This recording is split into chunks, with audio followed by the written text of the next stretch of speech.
Displaced Palestinians in Gaza begin their return home after Israel-Hamas ceasefire comes into effect. 3 Israeli hostages were picked up by the Red Cross from Gaza and were handed over to the Israeli military. Protesters in Kyiv demand more information from the Ukrainian government about the location of their missing loved ones.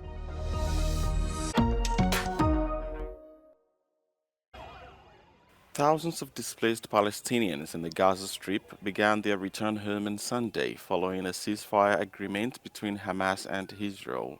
Dozens of people took to the streets in the southern city of Han Yunis to celebrate even before the agreement came into effect. The long-awaited ceasefire finally began on Sunday morning after Hamas released the names of the 3 female hostages the group was preparing to release to Israeli officials. It ushers in an initial 6-week period of calm that potentially brings the 15-month conflict to an end. Meanwhile, an Israeli airstrike reportedly killed at least 19 people in the Gaza Strip. According to local officials in Han Yunis, the airstrike came 2 hours before the ceasefire began.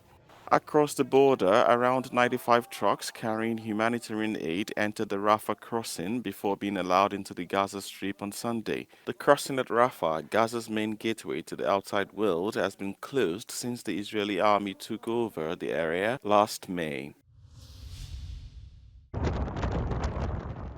3 Israeli women held hostage by Hamas for 471 days were picked up by the Red Cross from Gaza and were handed over to the Israeli military. In footage by Al Jazeera, a large crowd can be seen gathered in Saraya Square in Gaza City surrounding the van carrying the 3 women.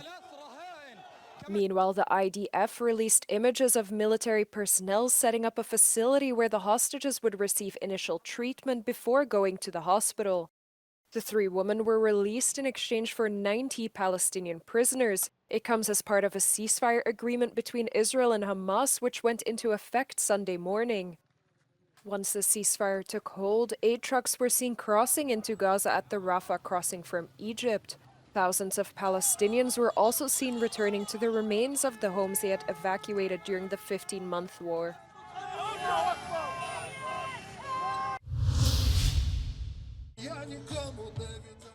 Thousands of people have attended a rally in Kyiv to demand the Ukrainian government do more to secure the release of prisoners of war held in Russia.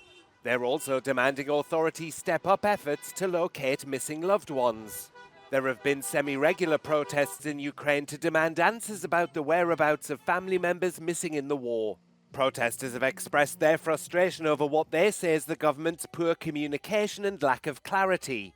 Russia and Ukraine have carried out intermittent prisoner of war exchanges since the earliest days of the war, the last of which took place in December.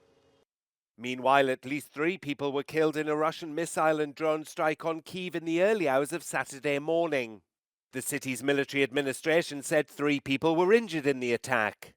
The statement said the Air Force shot down 2 missiles and 24 drones. A water supply pipeline was also damaged and a metro station was closed.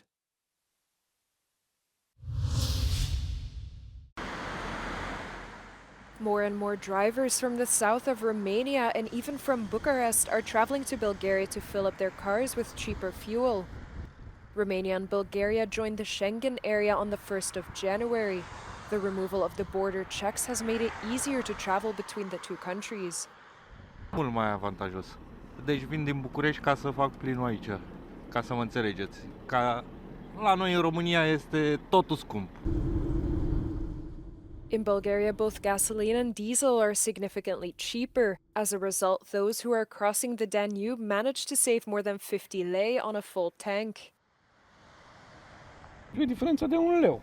Spre exemplu, eu alimentez cu 95 cu benzină de 95 și la noi e 7 lei și 40, 7 lei și 45. Respectă și prețurile la mâncare, o să înceapă și acum să crească iar.